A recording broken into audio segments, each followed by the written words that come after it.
იარაღი კი, აი როგორ გამოიყურებოდა თავადები, ეს არის ქართლის თავადი და დასავლეთ საქართველოს იმერელი თავადი. კაბიანი ხმით. ხო, კაბიანი ხმით. აქ არის გამოფენილი უნიკალური ნივთი. ანუ რომელიც სხვა მუზეუმებს თითქმის არა აქვს. და ეს არის თოფის შალითა, ჩასადები. კაჟიანი თოფის. აქ კიდე რა არის? და ჩრდილო კავკასიაში ძირითადად ორ ჯოხზე ჩამოდებდნენ თოფს და ისე ისროდნენ.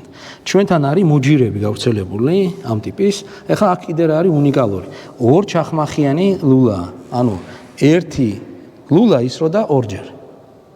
ორჯერ ტენიდი. ეგა ზუსტად. ანუ პრინციპი როგორია? შეხედეთ. ანუ თავიდან ხო ამოიღებდი იმას, რა ქვია, საქილეს. ხო ჩაყრიდი, ნაბდით, კარგად ტყვიას დადებდი და დალუქავდი და გატენიდი ერთხელ.